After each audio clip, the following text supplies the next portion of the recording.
Hello and welcome to another episode of Driven by Doing. Today we have Saurabh Bhide from Goa, India. Saurabh, welcome to the show. Thanks a lot, Venki. Great to be here. That's awesome. So I have seen your profile on LinkedIn and super amazed with the work that you're doing, especially in the design space, and would love to learn your entrepreneurial journey. And I'm sure like you're going to inspire a lot of people today by sharing your inspirational journey. And let's get it going. So you did your bachelor's in computer science back in Goa. So let's start from there. And what were you like in those days? Like, are you always entrepreneurial or especially interested in design while you're doing your computer science? Or I think as a kid, I used to enjoy computer games a lot, okay, and soon after school, I first tried getting into accounting, and okay, I would have become an accountant if that kind of went well. But soon I realized that I enjoy playing these games, and I want to spend more time with where they come from. That's the computers. So I started to get spend more time in that, and eventually joined computer engineering, which I think was a better decision than pursuing an accounting. awesome. So you always had this two things, right? Like the accounting and computer science, and you're now glad that you took the computer science engineering. So Yes. once you graduate out of college, like were you thinking that hey, like I wanted to become another software engineer, or like at that time, like what were you thinking about your career? Yeah, I think so. When I was pursuing computer engineering, um, I got to read a lot of blogs and books about design, and that kind of got me interested in designing, and which led me to realize that there's this college called National Institute of Design where I should get admission into, and then that's where my journey in design started. My design journey, Awesome. and So now that like you were interested in design by learning from books, and then you went to National Institute of Design, one of the best colleges, especially in the design space. And now walk us through like what was it like at National Institute of Design, and learning from the experts there. yeah, sure. So, National Institute of Design was one of the most amazing experiences of my life. It it was a school like no other. So, here in India, in a typical school and college, Yeah. the structure is that we study and then there's an exam. So we try to prepare for the exam. Whereas in NID, it was quite a bit self-driven. So the institute used to give open briefs, which we could choose, and then we decided what projects we wanted to work on within those briefs, and then we worked on those projects and presented them to a jury. So what ended up happening as a result of that is all the students, including myself, came to realize that design and work in general is more of a way to kind of realize yourself, express yourself, and find your place in the world rather than just a means to kind of earn money or fulfill some technical goal. And that I think was the biggest contribution from NID. In terms of the skills of design, the actual capability to design amazing stuff, I think I couldn't pick them in the few years at NID. I wasn't fast enough for that, to admit it frankly. So it took me a while after college to work, realize that my work wasn't good enough, and then improve my work, read, learn more, and improve the skills to actually get my design skills up there. But what NID did was build the foundation for this kind of a journey. That's amazing because I have a mentor here in the US. He's from the National Institute of Design. He did his degree Okay. from National Institute of Design back in India as well. So, I mean, there are a lot of great people who really love and enjoy these great experiences. And especially if you look at the world and the way that the digital experiences all around the world is it's just Yeah. amazing the kind of experiences that especially professionals like you are building for these great products.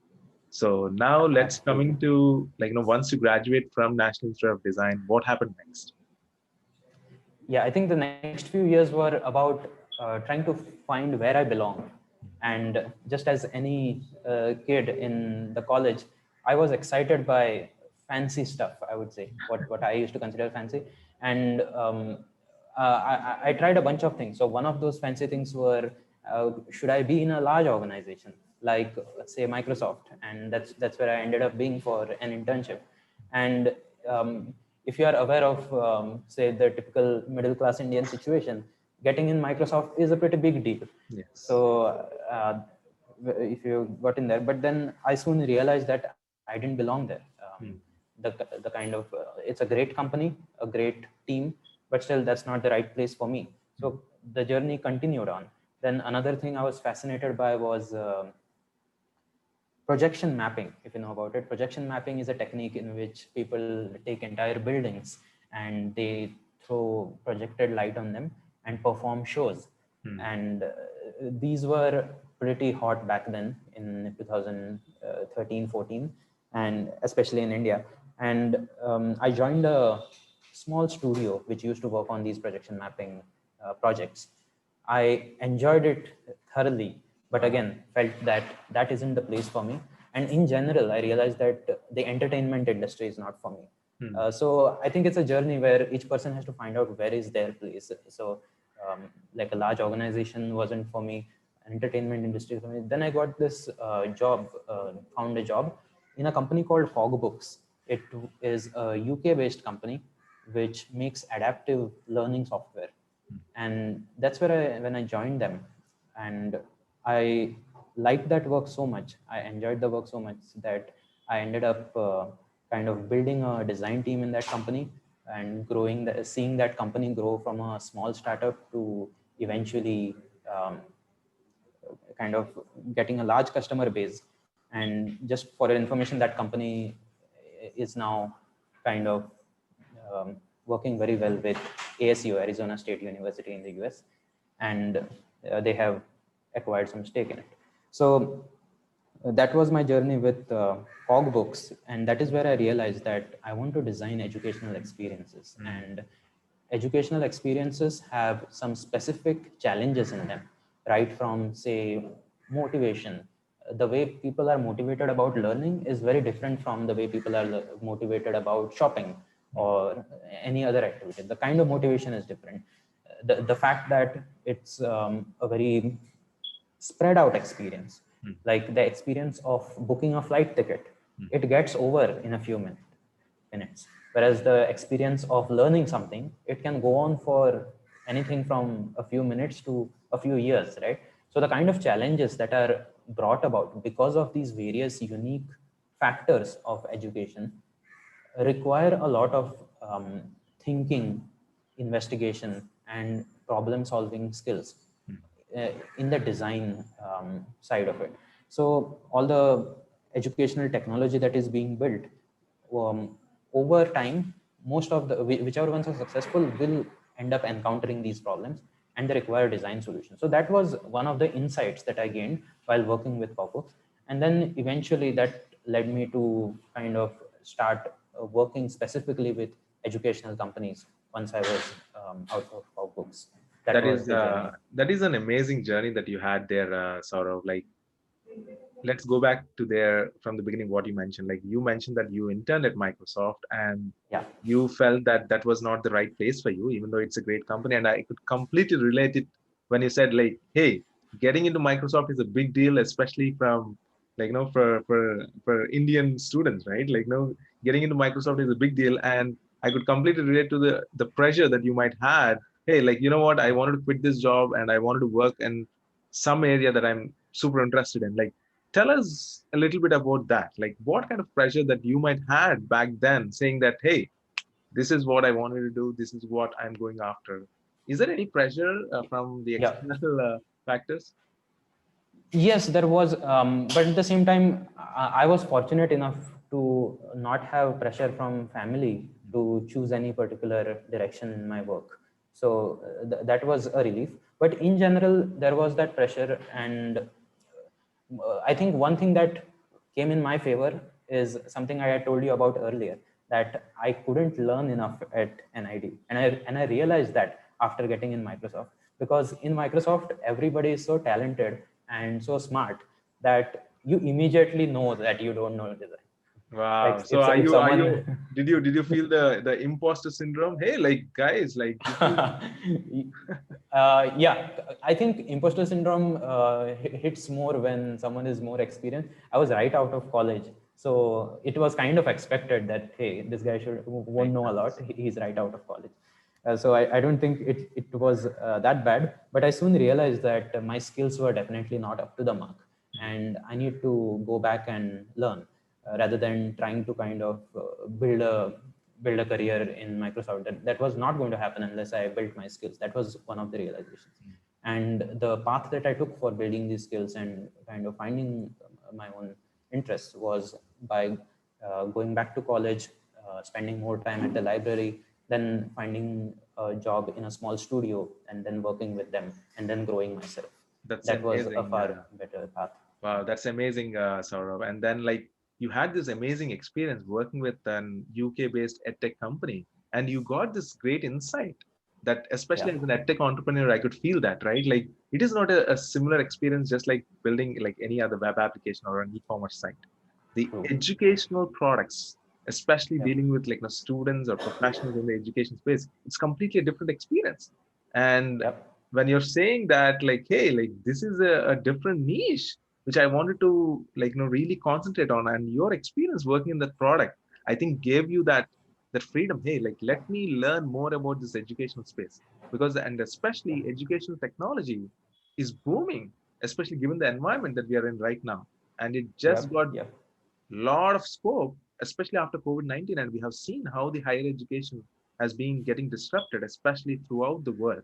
And everybody Yep. are on their digital platforms, on their video platforms to connect and engage, like whether it is students, parents, teachers, faculty. Yep. And I think this is a Yep. great space, Saurav. I think it's great that like you found that niche. Now let's talk about like no, now that you found out that niche and worked on this at tech startup, now you came out and then wanted to build your own studio for Yep. education companies. Like when is that moment that you said, you know what, I can do it myself and I can build a company that can help edtech companies around the world? So what was that journey for you? Yeah. Yeah. I think you make it sound quite grand. Thank you for that. But it started with much more humble roots, I would say. It started by me becoming a freelancer Hmm. and going and telling people that, hey, I'm available if you have any work. And these are my thoughts. I want to do some work in this field. And if you want to hire me, I'm available. So it just started with that. That's it. So And let's talk about that yeah, freelancing, sort of like because yeah, one thing that I'm seeing, especially in the freelancing space, it is super difficult even to be a freelancer, especially if you're just getting started. So how did you get those first gigs as a freelancer? Is it like existing customers or is this existing network that you went and reached out to saying that, hey, I'm available? yes, I think it's network and relationships. So Yes. we could digress a bit here and just talk about how important it is to have these relationships. Yes. So when I started freelancing, I did not know it before, but the relationships that I had with people outside of work, but within the design community, they are the ones that got me this work. But at the same time, it's important to know that I wasn't an active relationship builder that time. And I don't think I was particularly a very socializing person as well, just an average person with average kind of connections. But one thing that's necessary for such a person to do is to actively tell people that I'm available, because if they don't know, they can't give you work. Yes. Like they can't refer you.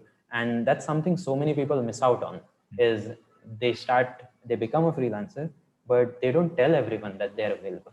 Hmm. And then what happens is someone may have some work, someone may know about some work, but how will they know that they're supposed to give it to you?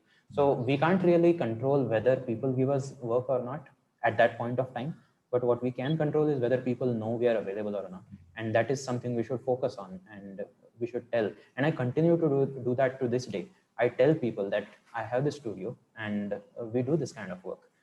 It's not very salesy at all. It's just telling them that we do this kind of work. And once we tell people that, then if they have that kind of work, they come back to us. It's as easy as that, but it's deceptively Yes. easy, but yeah, hard Okay. to do. So now that like now you started your studio back in January 2019. So Yeah. when did you make the decision? Hey, like let's now that you went into freelancing and then started working on this project, are these projects especially in the education space as well? Or did you like Yeah. work on the projects that you were able to get from your relationships? I specifically started telling people that I want to work in these educational experiences. And just like I told you, I told them about the insight, the experiences, and how that kind of would be helpful for them. And I started getting work in the education industry. It started with a project for a tutoring company, and I even got a project with a museum uh, builder, which was really interesting because that's a very different kind of an experience design. It's educational experiences, but in a very different way than the edtech companies that we see online or on the Play Store. So that was a great experience. And then came back to UX design, where we now do experience design for applications, websites within the educational space. That's awesome. Now, since it's been like 1.5 year now, like once you Yeah. created your design studio, how did you get your first customers? Is it again through your relationships, or did you like putting yourself out there? And it almost seems like, hey, like I am an introvert and I had this like design studio. Now I need to push myself very hard in order to tell people, hey, like help me or like help yourself by getting these great experiences. Yeah. I think even the way the studio has grown is not like I started a studio and then started searching for customers. Mm. It was the other way around. I started as a freelancer, started getting customers whom I couldn't possibly support as an individual, That's and a great then problem to have, isn't it? yeah. That's a great problem to have, but at the same time, it's important at that point to take the leap of faith and hire someone, because that project, you don't know whether that project is going to last for say a few months or more than that. And then if you hire someone, how are you going to pay their salary after that is over? So that little bit of risk is there. That risk I was able to take at that point of time, and that's how the studio grew. And fortunately, once we did work for someone, they never stopped giving us more work. So I Mm. would say we have that record of it's like Zero churn. yeah, Yeah, yeah, zero chance. Yeah, that's as long awesome. as they are doing something, they kind of continue to hire. I think yeah. So it didn't grow. It didn't start out as a studio. It started as a freelance practice. Found a bigger project, hired a person, found even more projects, hired more people, and now we have a team of seven.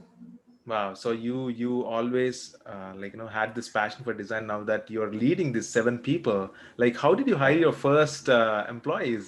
Sorry if you don't mind me asking, because that is something like that everybody wants to learn. Hey, like how do you hire? Because you're yeah, almost at the case like, hey, like I'm getting more work, and like this is the first time that you are hiring as well. Like what does that yeah. process look like for you? Yeah. So hiring the first teammate was very different than the way we do hiring now. That was because that time we didn't even have an office. Mm. So it was we were working from a co-working space. Didn't have any brand. Didn't have a website. So you may say, why would someone want to work for something like this? It, I would say, feels almost shady that some guy is hiring a designer and he doesn't even have a website. So what helped at that point was again the network. So I had a few friends and relatives who were teachers at colleges. So I spread the message, and they were able to refer students from their colleges who were just graduating and did not have any job offer at hand. And uh, one of those students who were graduating joined me, and he's still with me. Wow. He has grown into an amazing designer. So That's that awesome. So now you took these college students who were looking for job opportunities, and yeah, sometimes it is super interesting, like how these students turn up, right? So yes, we just had this leap of faith. Hey, like let me give an opportunity to this guy or person, right? yeah, So now that you just shared an example, hey, like this guy has become a great designer in the last 1.5 year, and now you started hiring the other people. So did you talk with other designers, or do you have a community where you go often to connect with people in the design area? Yeah, yeah. And before even I come to that, I would say it keeps getting easier Hmm. to hire once the studio grows. So hiring the first person is the most difficult.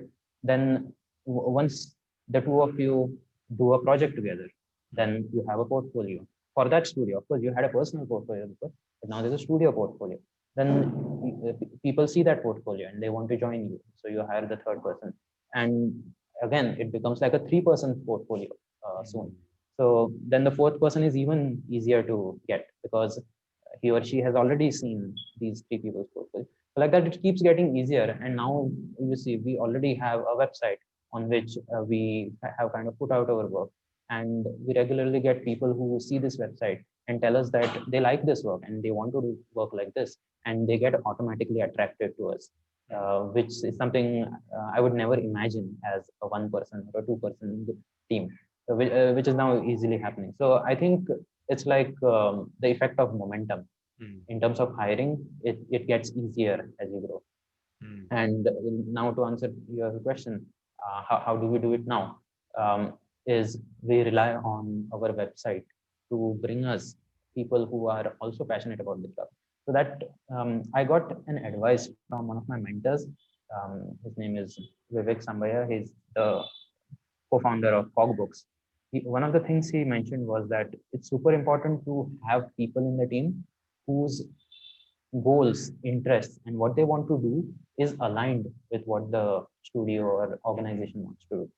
And that can't happen by us approaching people, right? Yes. That can only happen when people approach us.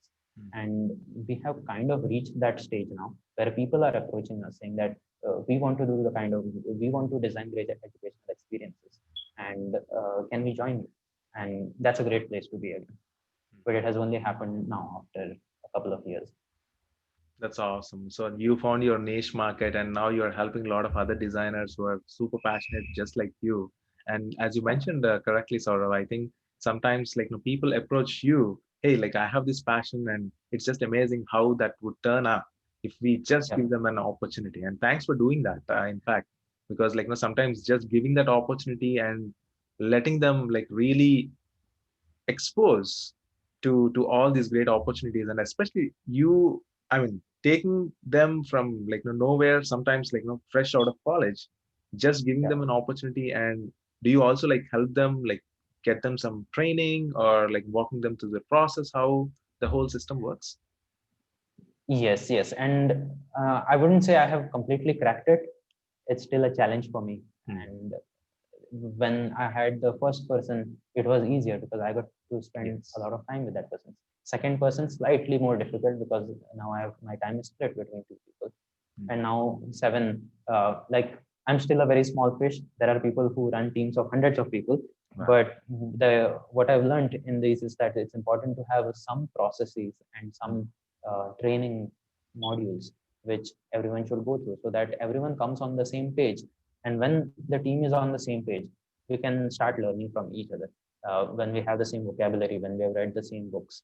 So we are kind of still developing that training module for new joinees so Hmm. that whoever comes in gets gets to a level where they can start contributing. Now let's come to your the whole. I mean, I went through your website. It's just amazing how you work with clients. So whenever somebody comes to you and wants to Yeah, build their education technology startup, or I mean, yeah, sometimes they might be success and sometimes not, might not work well. So let's yeah, start from some of the areas where how you would walk a typical client once they wanted to work with you. yeah, yeah. And here I would like to share one of my inspirations, Sure. and it is the very common, very overlooked Subway store. I'm sure you must have experienced going to a Subway store and Yeah. buying a sandwich or Subway, whatever you call it. The very first time you go in that store, the person there will explain that this is how the concept is. You have to choose a bread, then you have to choose the patty, then the vegetables, and then the toppings. and that's it. That's how we make a sandwich. And then you get a sandwich which is customized for you, and which is much more likely to make you happy compared to a sandwich made by that person without any input from you. So the Subway has created this process in which within a few minutes you get a sandwich that's customized for you, and I kind of find it quite inspiring. It's a very tiny thing, but only if we are able to achieve that in our work, that would be amazing. And that's our North Star. So what we try to do first is, and if you read about it even in HBR Essentials, one of the chapters is about this, that when we want to work with someone, it is our responsibility to tell them what is the best way to work with us. So the first thing that we do is, when we are proposing itself, we show the client these are the steps in which we will go through, and we will first do this research, then we'll do the synthesis of that research, then we will come up with some wireframes which we will show you, then we will turn them into attractive visual designs, and we'll test them on users, then we will iterate. So once the clients understand this process, and some of them have already worked in other software companies and product companies, and they already have this knowledge. So in that case, it's just about execution. But otherwise, we educate some of our clients on how we go through these steps and then take them through. And then it's much easier for them to see the value of each step and work with us. So any challenges, Saurav, especially during this process when clients wants to get their work done, like no, like hey, like I want this in a month. Like I'm sure, like you might have went through, hey, like yes, you're helping me go through this process, but you know what, like time is super critical for me, and I just need to get these things done. Yeah. And my views on this have changed over the years. Earlier, I used to belong to, again, this group of people who you might see ranting on LinkedIn saying that, hey, I have this design process, but the client wants it in a week. And the client doesn't understand the value of my work and all those kind of things. But after working in the industry for a few years, what I've come to realize is that there is merit in speed. And at some places, it's okay to do things not so well as long as they are done fast. And then we can iterate, we can Yes. continuously iterate, and that is a very legitimate way to build software.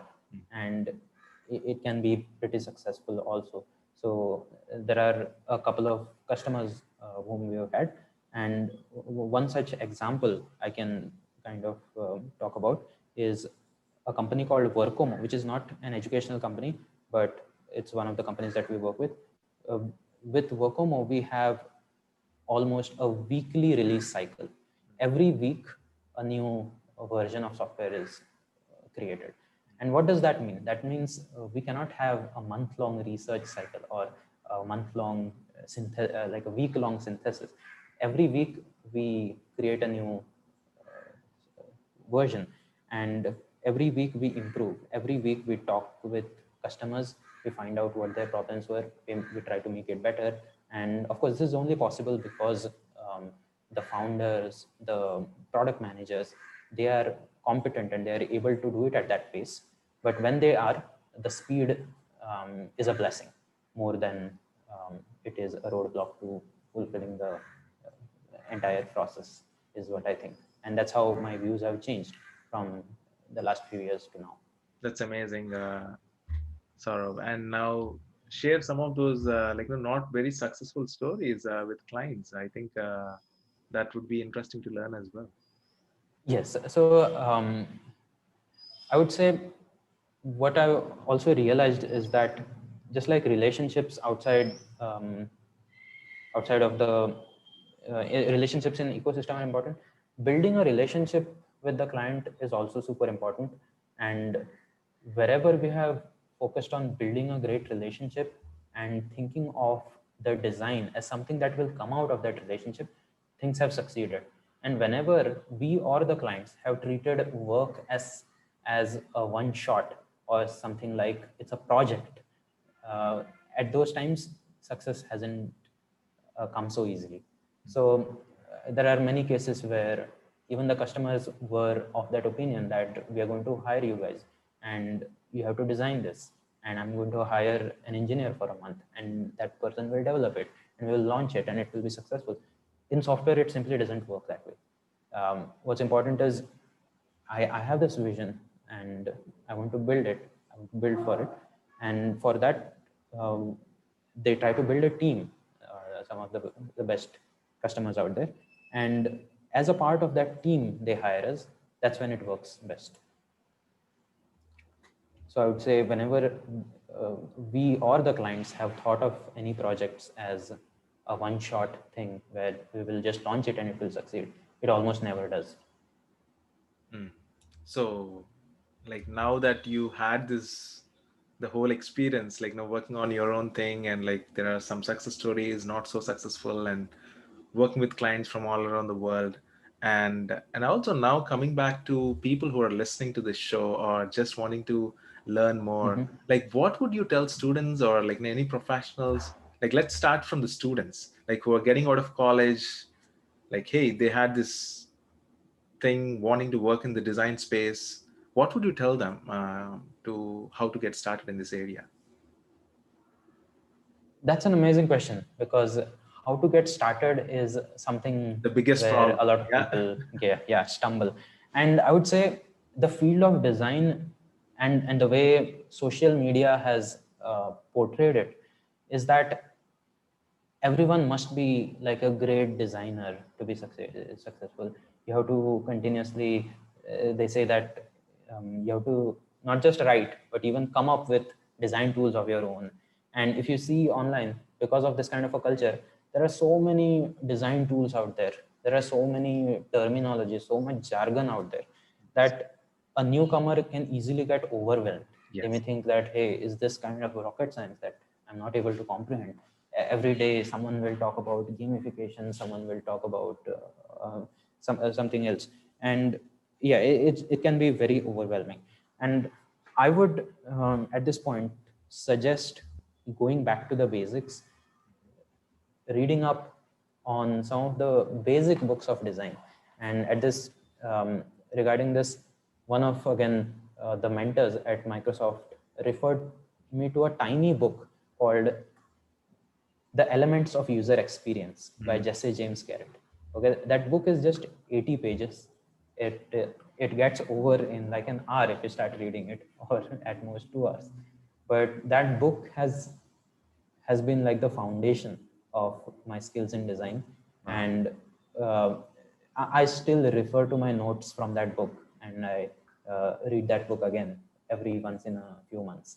And I would definitely recommend people to read that book, Elements of User Experience by Jesse James Garrett, Mm. That's to begin amazing, with. because that is something that like the students wants to know. Hey, like where do I get started? Because it is just overwhelming us, Saurabh. Because Yeah, yeah. especially like talking with like hundreds of students, especially in the last few years, Mm-hmm. getting to know anything is super difficult because they don't know where to get started. And I think it's just Yeah. amazing. Like, no, thanks for sharing that advice. And now that like any professionals who are wanting to do freelancing or who wanted to create their own studio or just start their own thing, what would you tell Mm-hmm. them? Because there are lots of ups and downs that they need to go through, obviously. So is it just the passion that you have for it, or like what else? What are the other elements that you tell? Hey, just watch out for those things and do this way. Yeah. I think each person has their own journey, and it's difficult to compare situations in people's lives. Um, One thing I would like to suggest is kind of setting yourself up for I won't even say for success, but for not failing. Mm. For example, um, if a person is, say, living in an apartment with a very high rent, and then they start a business, as soon as that studio starts earning less money, if it kind of gets into a dry spell, that person is going to be really stressed out, because Yes. they have to pay that high apartment rent and whatever lifestyle that comes with it. So what is helpful is setting your personal life in a way that even if the business doesn't succeed early on, Mm. it does not mess up your personal life. Mm. It does not mess up your personal finances and stuff. So that, and just that example is that living in a cheaper apartment, Hmm. or finding a place where your lifestyle is not very costly. Just doing this one change makes it super easy to run a business compared to someone who already has an expensive lifestyle. And again, it's a tiny thing, but I've seen many people kind of close down their businesses because they didn't do that one thing. Hmm. They continued their lifestyle as if they were in a job. And many of the people who start their business, they have pretty good jobs, right? And they have pretty good lifestyles that they have set up because of those jobs.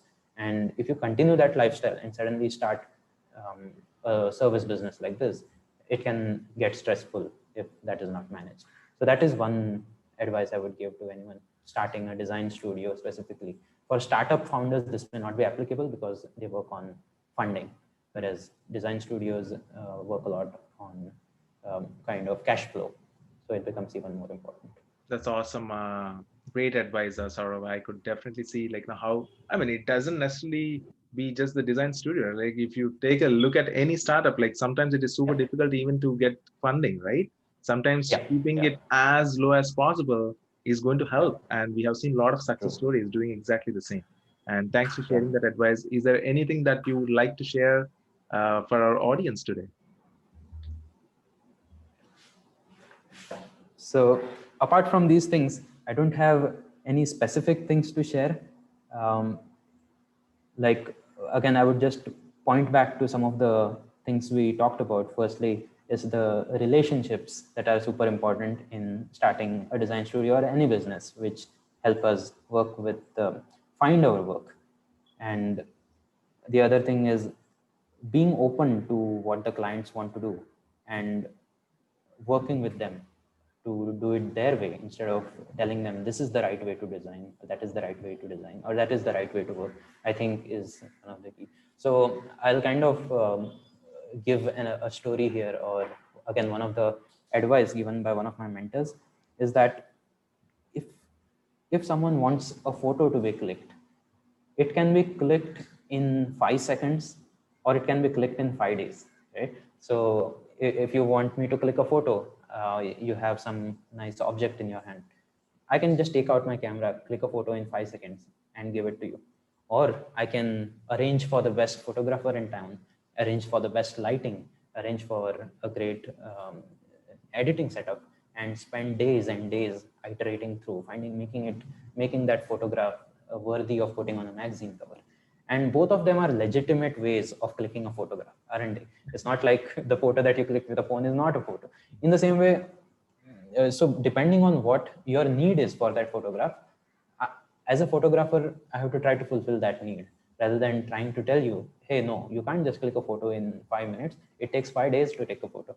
That simply doesn't make sense. So if we stay open and try to find out what is it that the client wants and try to give it to them rather than enforcing what we want and what is our way, I think that definitely leads to the clients being happier, is one thing I would like to share. That's an amazing thing again, Saurav. And thanks for sharing your entire journey with us. And I'm sure like a lot of people are going to be inspired, and also a lot of people can actually relate to your story because they might be at some stage where you are like a few years ago. And if they Yeah. listen to this, I'm sure that they're going to take advantage of the advice that you have given to them. And thanks for coming on to the show. How can people reach out to you if they wanted to connect with you? Yeah, I'm available on Twitter, as well as I'll share my email address as a part of the comments of this podcast. And people are most welcome to email their thoughts and anything. I would be most happy to help anyone in this regard. Awesome. Also, reach out to Saurabh on LinkedIn as well. He's available on LinkedIn, Twitter, and he's also going to share his email address here in the comments section as well. Thank you so much, Saurabh, once again. Thanks a lot, Venki.